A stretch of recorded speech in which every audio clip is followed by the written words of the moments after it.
Hi, so I'm back this week with a 100-day project update. So this is the next gel print in the series of my 100-day project.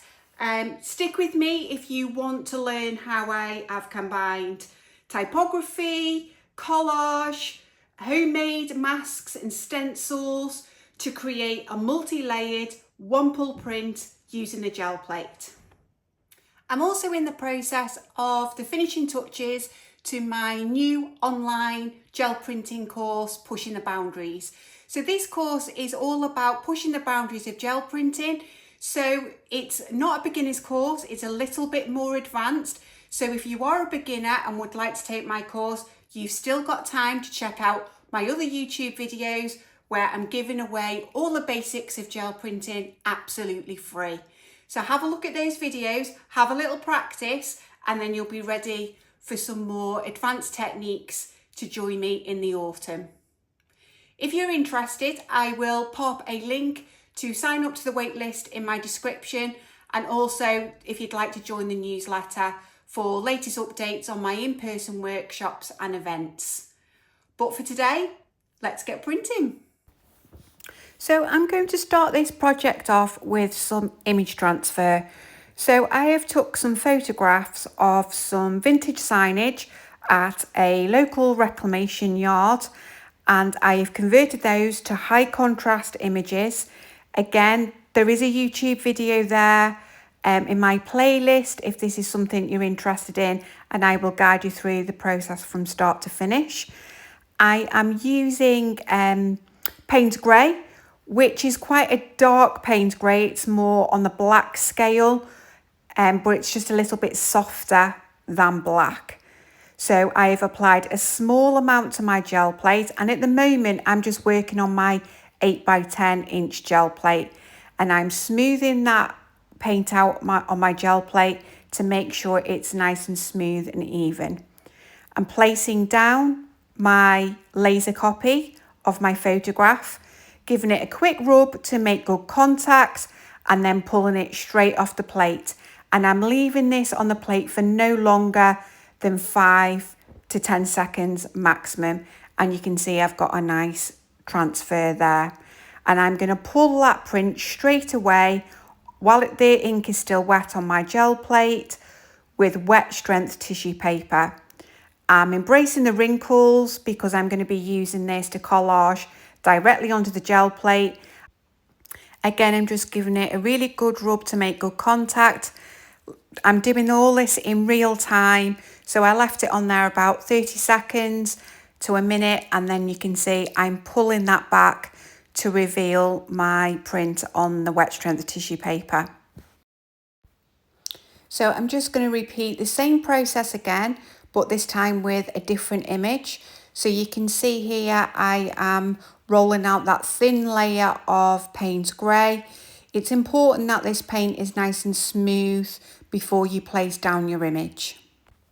So I'm now laying down my second photograph that again has been printed using a laser printer. I'm giving it a good rub to make good contact, not leaving it on the plate too long, and then pulling it straight back off the plate. And again, this is all in real time. And there we have it. Going straight back in with a piece of wet strength tissue paper while that paint is still wet on my gel plate. Smoothing the tissue paper down, trying not to get too many wrinkles, but not worrying about it too much. Leaving that on the gel plate for about 30 seconds to a minute, and then pulling that off the gel plate to pull a nice clean print. So I've skipped to the end of the process just to show you pulling the final print, which is my third photograph that I've converted to use for laser print. And again, I've just followed the exact same process as previously, and you can see I'm just pulling that final print there.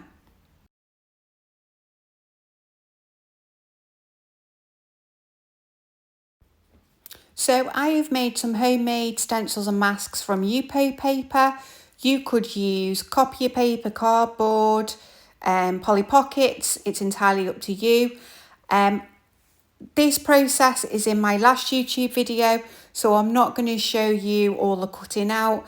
I just wanted to show the final shapes that I'd come up with for this gel print. So I've now switched to my 16" by 20" gel plate, which is the largest plate that you can get quite easily in the UK here at the moment. And I have just cut those image transfers onto the wet strength tissue paper using that circle shape from my masks, and I am using acrylic medium to apply a layer straight to the gel plate, and then I am going to lay down my wet strength tissue paper and apply more acrylic medium over the top and then smooth it down using my catalyst wedge.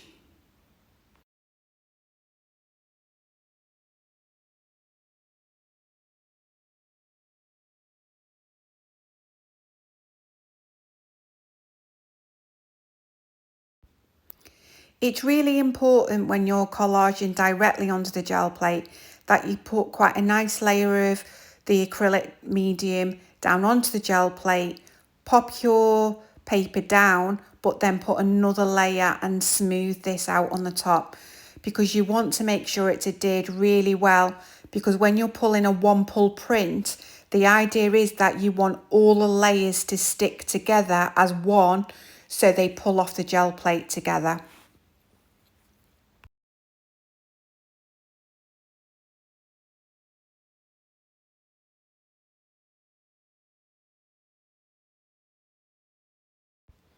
Once your collage papers are down, you need to let this fully dry before applying your next layer. So I've gone back in with my homemade mask. I'm applying Wedgewood Blue acrylic paint to my gel plate, and I'm using my brayer to distribute that evenly across that shape. While this paint was still wet, I decided to use some bubble wrap and press the bubble wrap into the wet paint to try and add a little more texture.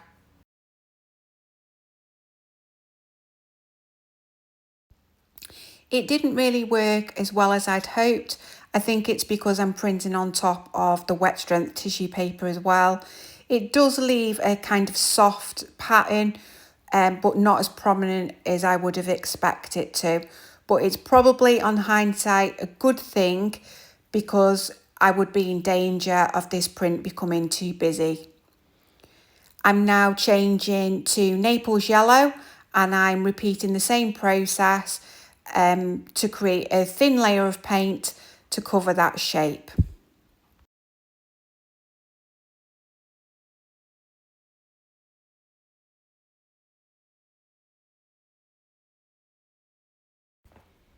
So for this last shape, I'm just using green-grey acrylic paint. Again, same process, thin layer before removing that homemade stencil. So once this layer is completely dry, I've then laid down my next homemade stencil.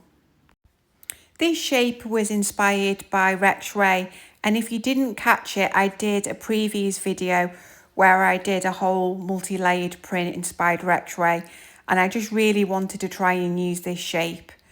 You can see I've added way too much paint, so I'm now just rolling off the excess paint onto some scrap paper to the side of me, because we really don't want to use thick layers of paint.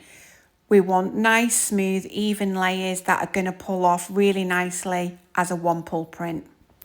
I'm using an old pill packet that I've collected to try and add again some more texture. I really like those kind of circle shapes like I did with the bubble wrap. I'm using both sides of the pill packet to try and get different types of marks. Again, not overly keen on my results, which is why I only do it to this shape. And again, probably a good move, because I think it would become too busy.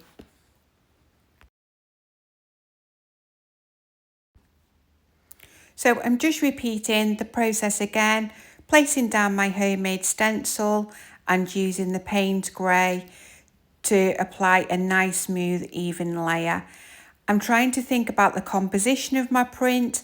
So it's a very dark, bold colour and bold shape. So I'm just rotating them and thinking about using odd numbers to create a balance across my gel plate. And remember, you don't have to use the entire shape. It's quite nice to use a stencil or a mask where you're just using part of the shape.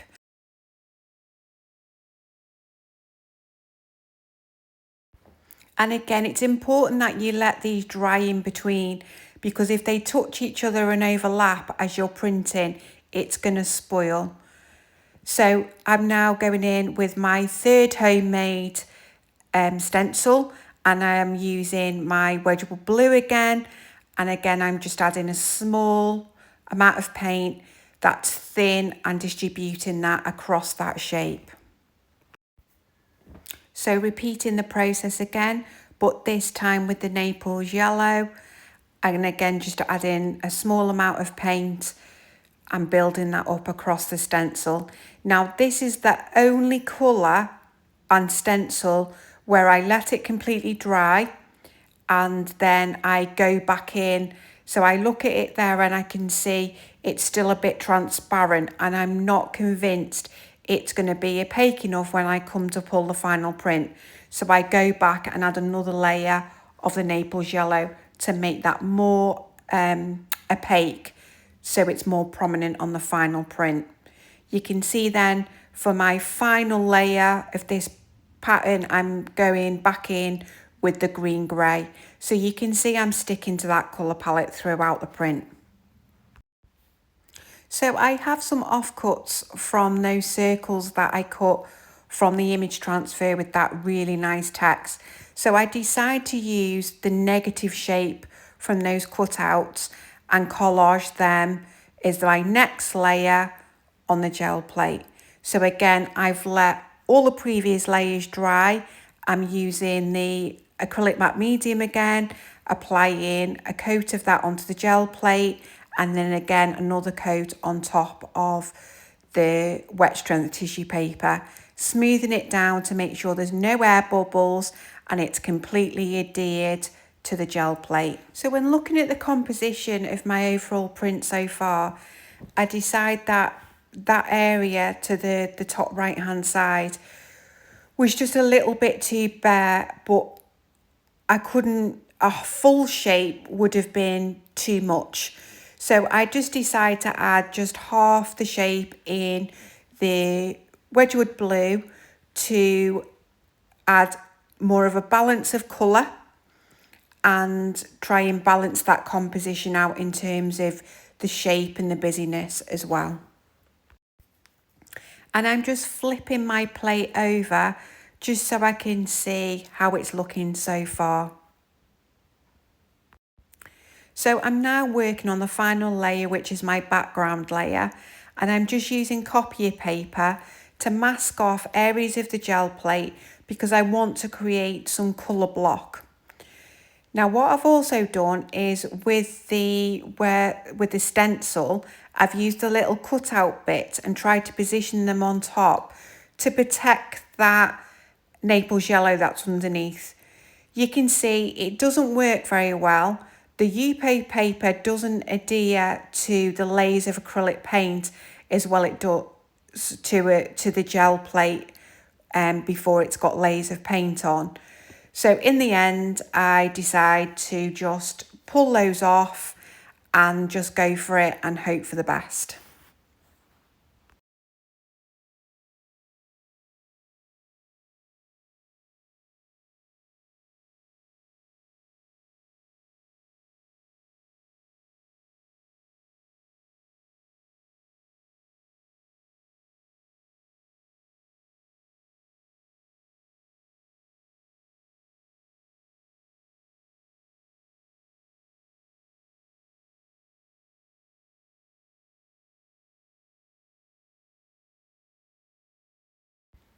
Again, you have to be really patient and allow this to fully dry before adding your next block of colour. So you can see I'm doing the same process using the copier paper to mask off the other areas of the gel plate. I'm still sticking with that green grey for this block in this corner as well, and just applying a nice smooth even coat.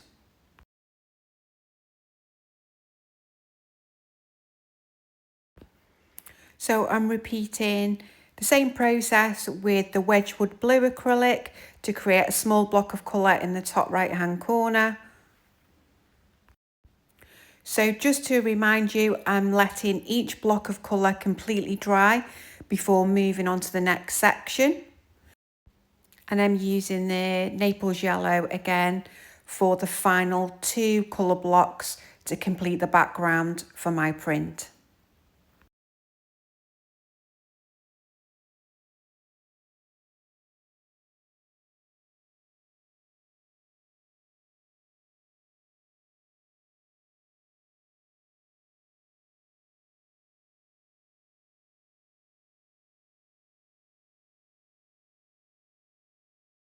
So you can see that's my final layer, and I'm just going to flip the plate over again just to double check I'm happy with that final composition. I'm going to leave this to completely dry before attempting to pull a print. So now it's fully dry, I'm going to use the acrylic gel medium and a palette knife, and I'm applying quite a generous amount. It's a large plate, there are lots of layers to pick up, so you do need to use, a fair amount.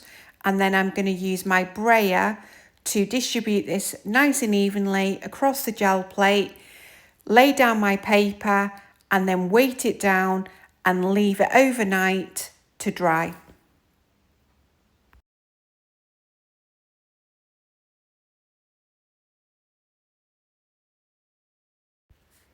So after leaving this overnight and well into the next day to dry, I've now pulling the print. So I flipped it over and I am lifting the plate away from the paper rather than the paper away from the print. And so far so good. It seems to be coming away quite cleanly. You can just see now it's starting to kind of miss some little bits there on that area where with the stenciling, which is a little bit disappointing. But overall, with the amount of layers that's on there, not too bad. Just a little close up to show you some of the details. There are a few areas where it didn't pull off quite cleanly. The edges are quite rough. So, but again, with a mount or a frame, you'd be able to get away with those. I am just zooming in on the area that was the worst, but actually it's not too bad. It quite adds to the print. It doesn't look amiss. So overall, I'm really happy with it. So let me know what you think. Drop me a comment. I'd love to hear your opinions, and hope to see you next week.